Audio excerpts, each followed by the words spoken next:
Welcome to my another new blog three brother life story থেকে সবাইকে স্বাগতম। আসসালামু আলাইকুম। সবাই কেমন আছেন? আশা করছি ভালো আছেন। আলহামদুলিল্লাহ আমরা অনেক ভালো আছি। এই তো আমরা এক ফ্যামিলির মানে ফুল ফ্যামিলি একসাথে চলে আসলাম কমিউনিটি সেন্টারে। আর উইন্টার আসলে বিয়ের দাওয়াত, মানে শীতের সিজনে বিয়ের দাওয়াত, এটা সবাই জানেন। আর শীতে বিয়ে খেতে খুব ভালো লাগে।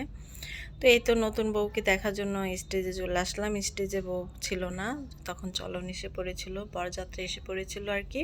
বউ এখানে বসেছিল, বউকে মাশাল্লাহ লাগছিল। বউটা হয় আমাদের ভাগ্নি। তারপরে তো আমার ফুল ফ্যামিলি একসাথে আমরা টেবিলে খেতে বসে গেলাম, যেহেতু রাতে দাওয়াত ছিল এটা। আর এটা আমার ফেভারিট একটা খাবার, বোরহানি। আমি বিয়ে বাড়িতে গেলে কিছু খাই না খাই, আমার বোরহানিটা খুবই ভালো লাগে। তারপরে তো আমরা সবাই এখানে দুষ্টামি করছিলাম, কথা বলছিলাম। এর মধ্যে আমার হাজব্যান্ড আমার প্লেটটা সাজিয়ে দিল। আমি বিয়ের অনুষ্ঠানে গেলে আমার হাজব্যান্ড আমাকে খাবারটা সার্ভ করে দেয় সব সময়। আর বাসায় আমি ওনাকে খাওয়াই, বাট উনি বিয়ে বাড়িতে গেলে আমার প্লেটটা উনি সাজিয়ে দেয়।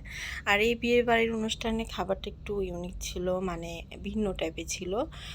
এখানে সব বিয়ে শাড়িতে যেরকম খাবার আইটেম করে ওরকম না, একটু ভিন্ন টাইপের ছিল, খুব ভালো লেগেছে।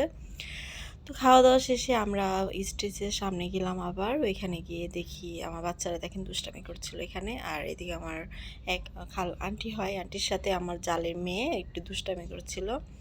আর এখানে মহল্লার বিয়ের যেহেতু সবাই একসাথে একটু কথাবার্তা বলছিলাম। এদিকে বিয়ের স্টেজে বিয়ে চলছিল। আর এখানে আমার জালের মেয়ে দুটো দেখেন দুষ্টামি করছিল। আর আমরা সবাই কথা বলছিলাম, ভালোই লাগছিল। আর এটা হচ্ছিল আমার মহল্লারই এক ভাগ্নির বিয়ে। মহল্লার সবার সাথে পাড়া প্রতিবেশীর সাথে দেখা হইলে ভালোই লাগে, বুঝতেই পারছেন। এই তো বরকনে বিয়ের পরে বরকনেকে একসাথে বসিয়ে দিল, মাশাল্লাহ ভালোই লাগছিল। আর এই বরযাত্রাটা এসেছিল অনেক রাতের অনুষ্ঠান, বাট অনেক দূর থেকে এসেছিল।